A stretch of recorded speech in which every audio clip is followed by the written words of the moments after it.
It seems as though no matter how many times the war is raged, whenever FromSoftware decides to publish a game, we gamers must argue about difficulty settings. And interestingly enough, no one seems to argue about including a hard mode.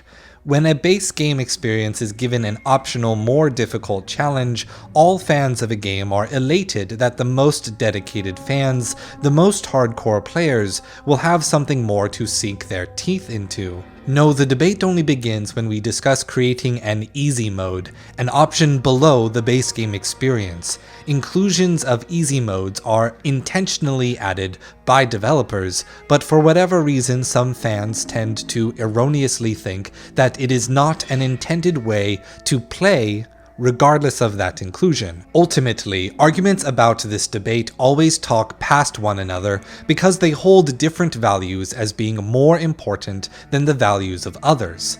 The artistic intent, the rights of a consumer, social identity, accessibility for people with different needs, and the limitations of development. For my part, I find that all of these values are important. Rather than trying to win debates about what value should win, we should instead focus on solutions that integrate these values together. Doing so not only grows the fandom, but can even help us to expand design challenges and make even more robust games.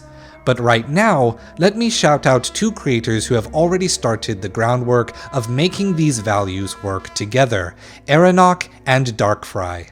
We will revisit them later. For now, I am going to say a galaxy-brained, mind-blowing sentence that will entirely change the way you think of the Soulsborne franchise. Dark Souls and Bloodborne already have an easy mode.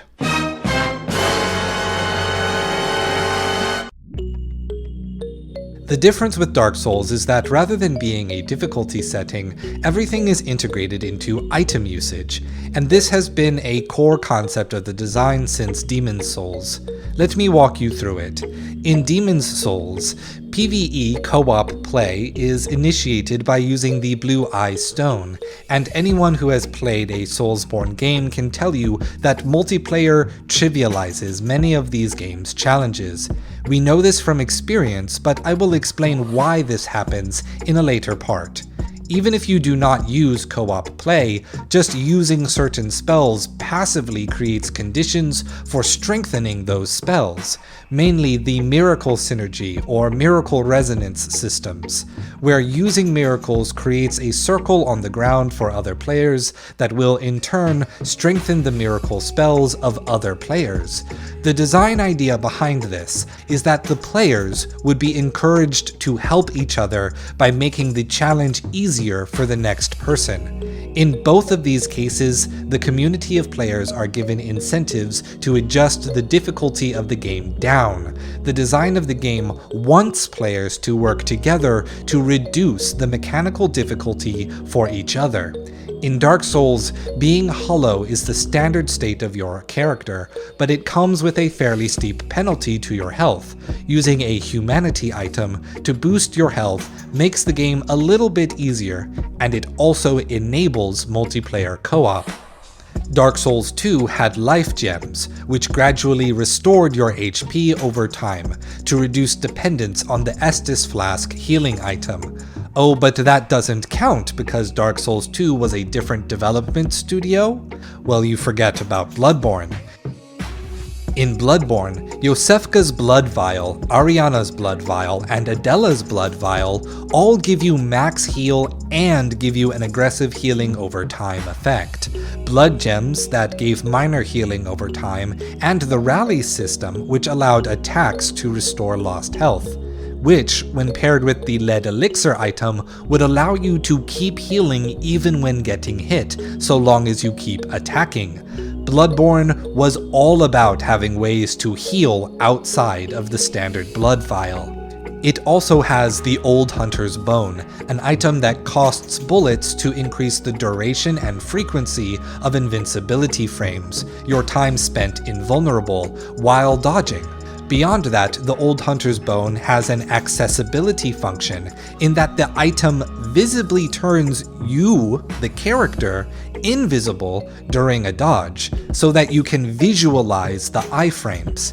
And it was an invaluable tool for helping me to improve at the game when I first started playing.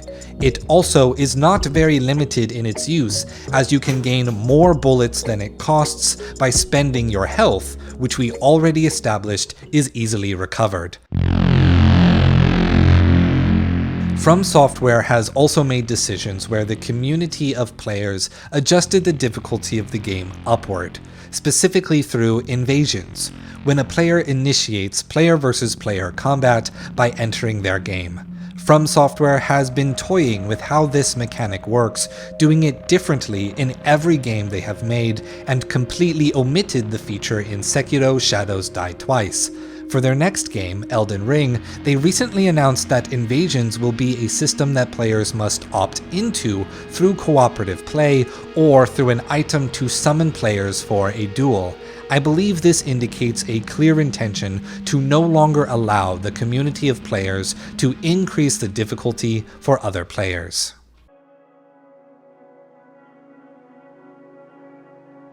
Another part of Dark Souls engagement is being able to explore a detailed, interconnected world. Dark Souls 1 has an item that allows you to unlock any door from the beginning of the game, rather than searching for unique keys. This item is called the Master Key, a starting gift that you can choose during character creation to make exploration a lot easier. Like leaving notes, what all of these items do, in one way or another, is make the game easier than if the item did not exist in the game. Using these tools empowers players to spend more time with a challenge, learn it, and rise to the occasion. Need I go on? Here I would like to pull a quote from Aranock's video. If I as a designer want the audience to be in a flow state while playing, I'm going to have to adjust the difficulty for different players. Let's bring back that plot of flow state. Let's say that I first designed the game with a hardcore player in mind, here represented by player B. Then someone like player A is going to be having an anxious, miserable time, which is not the intended feelings for this game. So I add in difficulty settings, which allow player A to have the same experience as player B. But let's say there's some hypothetical player C, one who has abnormally high skill at the game, then it also applies in that direction. The game is intended to feel a specific way, and it doesn't have higher difficulty settings. It will bore players with more skill, like player C.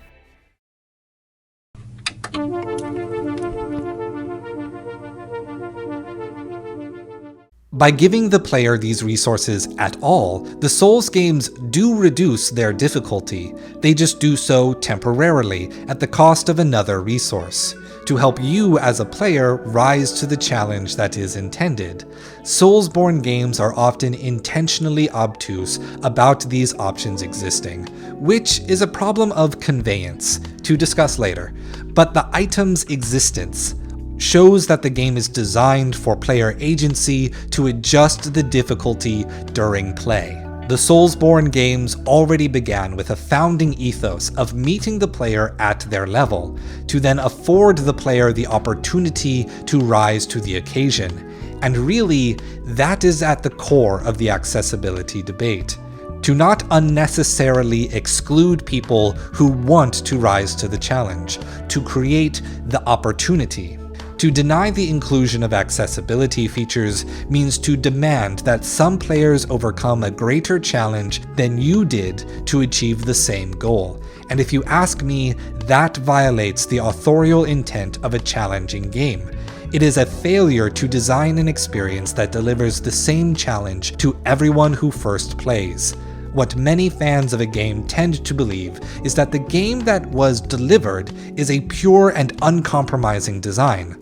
What many of us fans sometimes fail to realize is that the game developers may believe that they have failed to reach their design goal with a finished product. The greatest indicator we have as players to seeing that this may be the case is to see which systems are reworked and which systems stay the same. Weapon scaling from +1 to +10 and responding to various player statistics is present in each game. They clearly believe this design meets their own intent as designers. Player invasions have worked differently in every game and then were removed, indicating dissatisfaction with players increasing the difficulty of their intended experience. But if the changing designs of these games isn't enough evidence for you, then you can look up interviews in which Miyazaki himself has described that invasions were a failure of his to create the kind of gameplay he wanted to be experienced. He was not trying to create player versus player competition so much as he was trying to create a system by which players would become another enemy in the world, in the design of the level. I do believe that Miyazaki and FromSoftware had this item-based difficulty adjustment in mind when they designed the game. What I don't believe is that they were very concerned with how to teach people this new kind of action, even up to their most recent games. Conveyance is how a game teaches a player through gameplay, rather than through direct text or instruction. But I don't need to teach you what conveyance is. We have all watched Aaron Hansen's Sequelitis videos. So how does FromSoftware teach players how to play their games? They split their controller instructions between a few notes left on the ground, and that's about it. Okay, now that's not exactly fair to say. They will usually introduce enemy types to the player in singular fights before they reuse those enemies in more complex arrangements. But they do very little beyond this. Relying nearly entirely on failure and repetition, the one thing Soulsborne games do to indicate when they have hidden a trap or an enemy out of sight is to use a subtle audio cue. This incentivizes a slow approach to exploration, yet there are only ever a handful of these traps in each game, and it results in an overly cautious and boring play experience if you are constantly inching forward at a snail's pace to spot traps. This over-reliance on unclear audio cues goes a step beyond a limited encounter design toolset and reaches into being inaccessible for players who are hearing or visually impaired. This is one of the key flaws of the Soulsborne games that Darkfry was able to latch onto in his video here. No. Dark Souls doesn't need an easy mode. It could have it, and it would potentially offer a great alternative experience and include a lot of people. But what it truly needs, in order to meet the current standards of accessibility, are more varied and conventional accessibility features. You know these fuckers that wait in corners to ambush you? These enemies that like to sneak up on you from behind? Your only cues that they're coming is the sound they make. I was playing these games with a close friend of mine who has hearing problems, and because of how common sneak encounters like these are, he just couldn't enjoy it, and that made me sad. An option as simple as visual indicators for off-screen sounds would help him immensely to get through these games and have more fun with them. By the way, he's better at games than me. Fucker plays a mean Bowser in Smash. FromSoftware games lack many accessibility features that are entirely irrelevant to the game's difficulty. For example, there is no color adjustment for people with color blindness.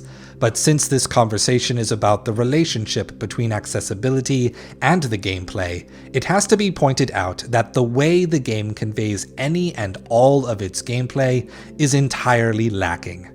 Nowadays, there is a massive community of people who understand the language of the game mechanics that can carry over to new games, but that familiarity was developed over years of relative obscurity before becoming an industry-defining genre. Before now, no one knew how the game wanted to be played. People had to talk to each other outside of the game in order to figure it out.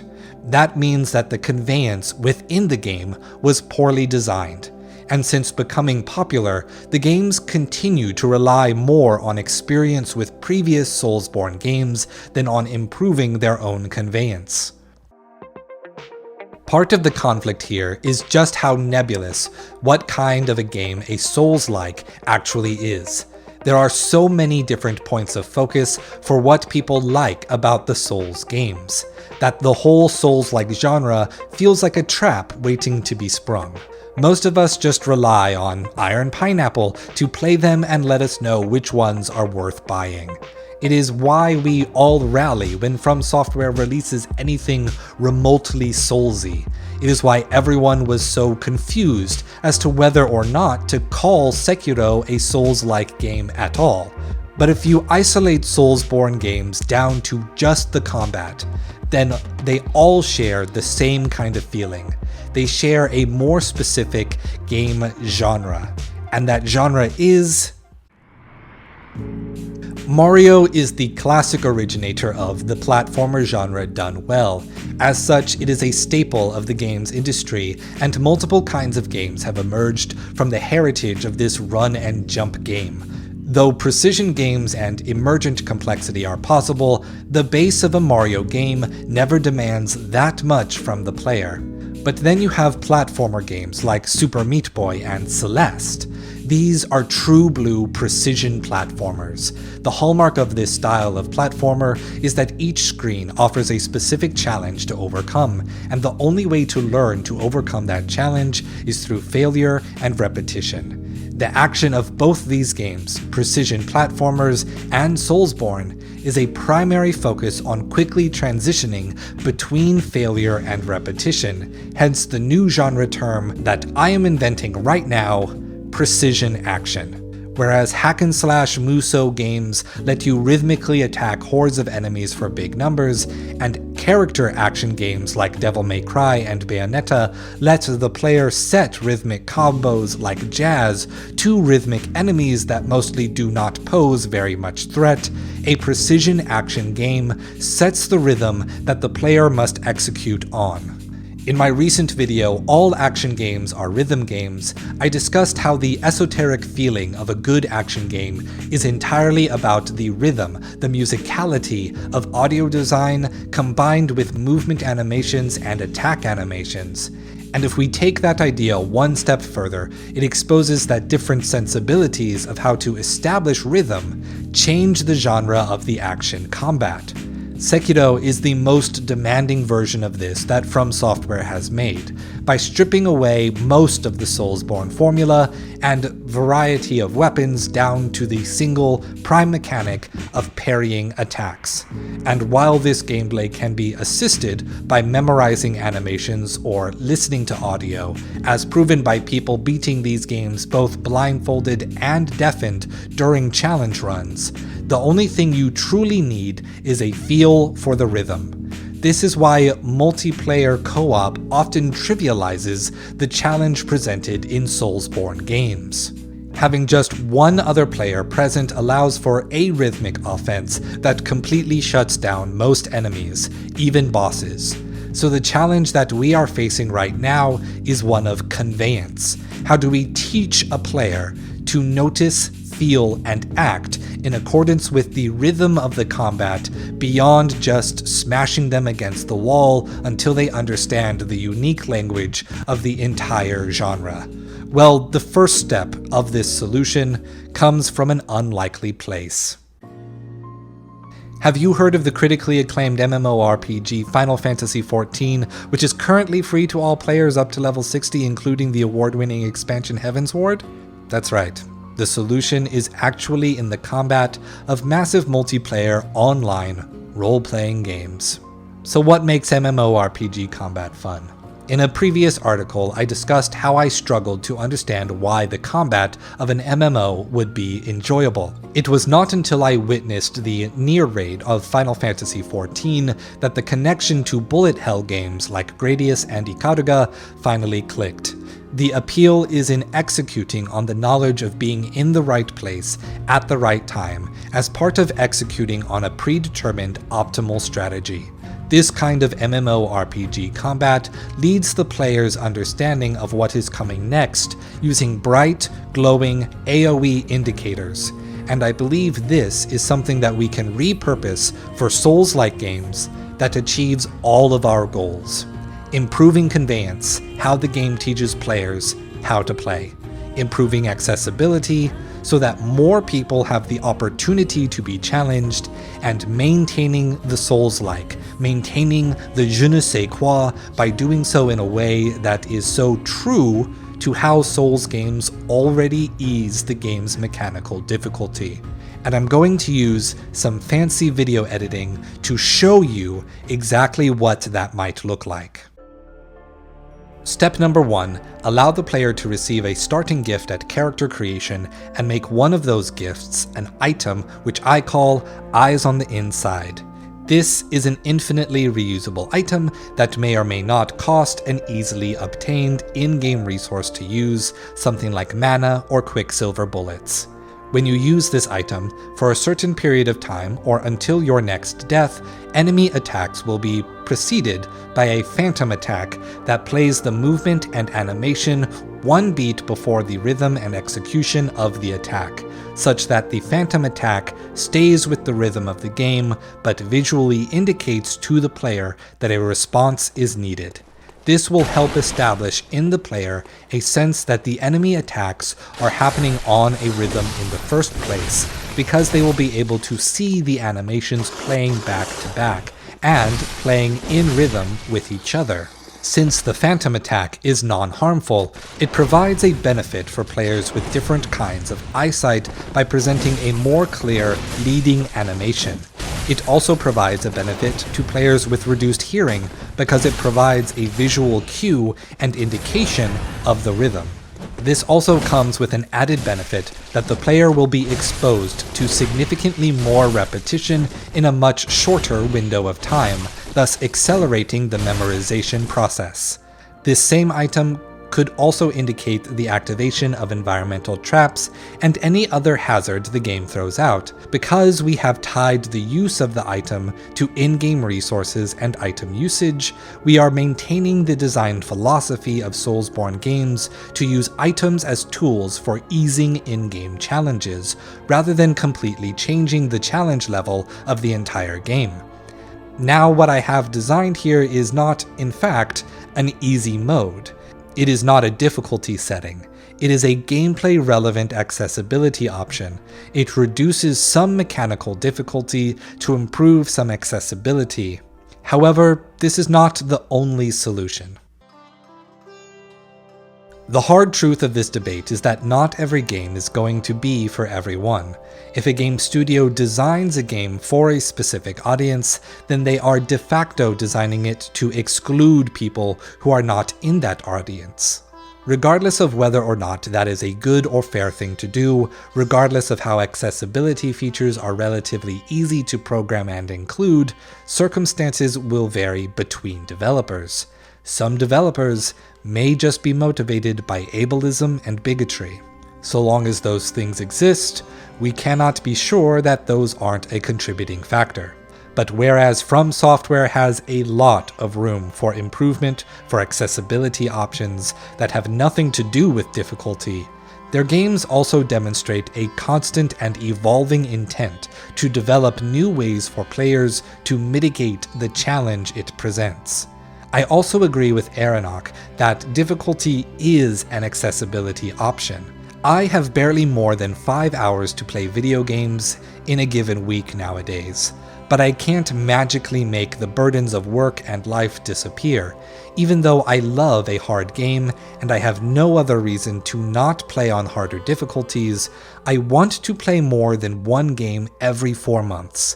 So I play on easy difficulties when the option is available.